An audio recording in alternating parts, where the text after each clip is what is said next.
Hey everybody, welcome to my video about how to increase your iPhone's daily battery life. In this video, I'm going to tell you all about the tips and tricks to get more time out of your daily iPhone battery charge. Let's get to it. As your iPhone ages, the battery capacity degrades over time and of course doesn't last as long as it did. Eventually you'll need to replace your battery if you keep the phone long enough. But until then, there are ways to extend the daily life of your iPhone's battery. The first tip is pretty simple. Keep the display brightness on low. The brighter the display, the more power it takes. This can be changed easily in Control Center. To change the brightness, just swipe down from the upper right corner to access Control Center. Here you can adjust the brightness of your display easily. Try to keep it as low as you can to save more power. If you have an iPhone with an OLED display, such as an iPhone 10, 10s, or 11 Pro, you can also extend your battery life by using dark mode. When using an OLED display, every pixel only lights up when in use. So when pixels are black, they're off and save power. To make this change, go to the Settings app. Scroll down and choose Display and Brightness. If you have automatic light-dark mode turned on, switch it off and choose dark mode. This will really make a difference. The next thing I like to recommend to extend your iPhone's daily battery life is to turn off background app refresh. When you close an app on your iPhone, it will keep running for a bit until entering a suspended state. With background app refresh turned on, those suspended apps can still check for updates and new content, a process that can drain battery life. To adjust those settings, run the Settings app and choose General. Then background app refresh. If possible, I'd recommend turning it off to maximize the energy savings, but if you need this feature for some apps that are important to you, then you can selectively control this feature per app. The more apps you have this feature turned off for, the more power you'll save.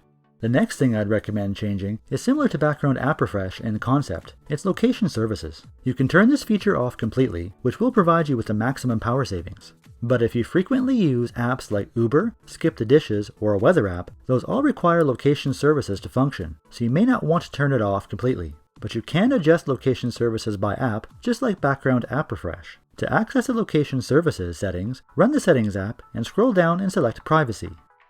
Then choose Location Services.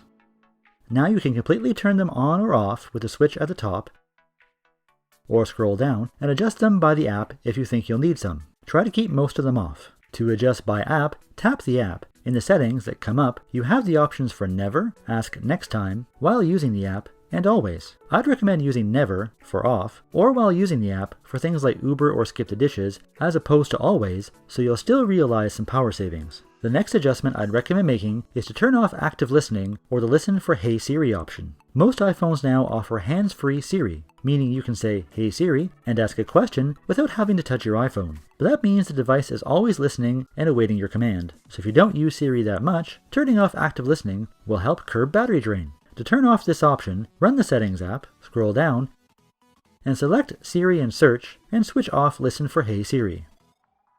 The other option I'd recommend adjusting has to do with modifying your email fetch options. There's a setting that determines how often your iPhone checks for new emails. You can customize how these fetches occur so the phone isn't draining its battery by constantly searching for new messages or calendar items all the time. To adjust these options, run the Settings app, scroll down and choose Passwords and Accounts. Then choose Fetch New Data. You can turn on the push option to have services like iCloud send you mail as it comes in. I have my work email set up for push, but all of my personal ones set up for manual. When you go into an email address to adjust a setting, you can set up either push, fetch, or manual. Manual is the most power efficient, as it will only fetch new email data when you check your email manually. The last two things I'm going to share with you to extend your daily battery life are a little extreme, I feel, but they will work in a pinch, especially if you're out for the day and know you're away from a charger. First is low power mode. This turns off non-essential background tasks and even slows down processing for some apps, extending your daily battery life even further. To toggle low power mode on or off, go to the Control Center by swiping down from the upper right and press the low power mode button. Some people leave their phones in low power mode all the time. On a side note, if you need to charge your iPhone as fast as possible, you can put your iPhone in low power mode when charging, and it will charge even faster.